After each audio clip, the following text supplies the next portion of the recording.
Kolasinac defends his Arsenal teammate. Pepe has options, Chelsea move for Zaha, Spurs up their price, and a transfer roundup is all coming up in the next few minutes as I'm your host Matt Froelich, you are the Onefootballers, and this is the Daily News. First off, and Kolasinac has defended his Arsenal teammate Mesut Ozil as they were attacked by a small gang in North London yesterday. After coming out of his house to meet Mesut Ozil and his wife who were in their car, two armed assailants, apparently with knives, came up to Kolasinac and asked for his watch before he then started trying to fight them as Ozil drove off. Now, there have been various reports about what actually happened, but from the video that you could see right now, it looks like Ozil does drive off and apparently he went to a restaurant where friends then helped him. As for Kolasinac, he managed to get away as well because the two guys got on their motorbikes and chased Ozil for a further 15 minutes. Now, of course, this story isn't yet cleared up about what exactly happened, but although I don't condemn trying to fight two armed guys with your bare hands, mad props goes to Kolasinac for that. He's shown some real toughness, and even with his footwork, you can see that he's definitely had one or two fights before.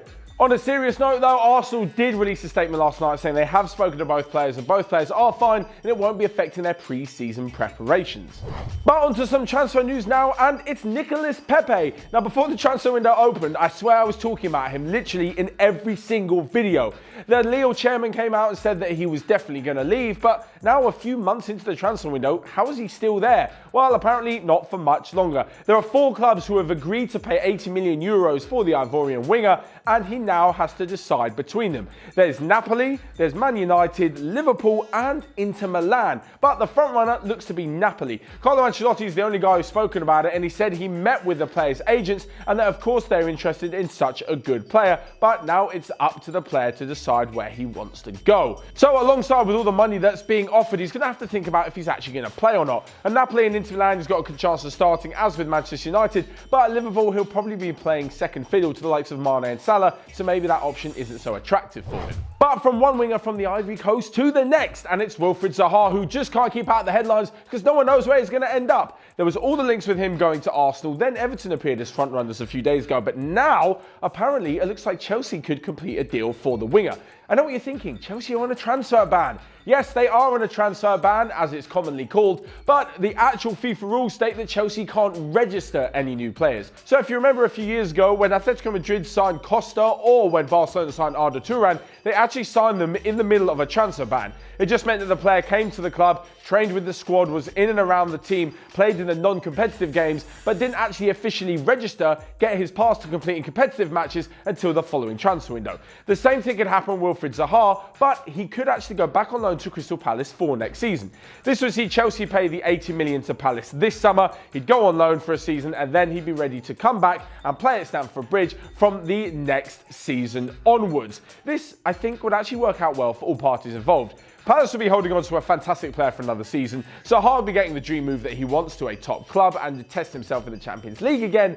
And for Chelsea, they'll be getting a quality winger in a year's time, where it looks like they can't really bring anyone else in at the moment.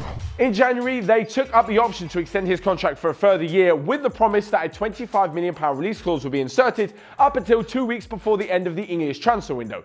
Yesterday at 5 p.m, that deadline passed. For some reason, no club came in with 25 million for the Belgian centre-back, so Spurs can now keep him for another year before his contract expires, and they can now, if they're still going to sell him this transfer window, charge whatever they want. With Daniel Levy in charge, it looks like they'll be holding out for around 40 to 50 million for the Belgian defender, which is pretty good for a fantastic guy who is 30 years old. As I said, he has got a few years left, but he also is 30, so it'll be good money, and whoever buys him is getting a top defender. If he doesn't leave though, which it doesn't look likely at the moment, I'm sure he'll be starting with Jan Vertonghen in defence for Spurs. And on that note, you can check the link in the description as I did a potential starting 11 for Tottenham yesterday, so make sure you go and check that out. And lastly but not least, we'll come to a quick roundup of the rest of the day's transfer news, where Wolves are close to signing Jesus Vallejo, the Real Madrid defender, on a season-long loan. Dortmund are going to look to Barcelona outcast Malcolm in a €40 million deal. Daniele De Rossi, the Roma legend, has signed for Boca Juniors in Argentina, and Aston Villa are close to completing their 11th signing of the summer with the wonderfully named Club Brugge midfielder Marvelous Nakemba from Zimbabwe. So, do you think Nicolas Pepe will be right in joining Napoli, or should he come to the Premier League? And how about all the parties involved in the Zaha move? Is that a good deal?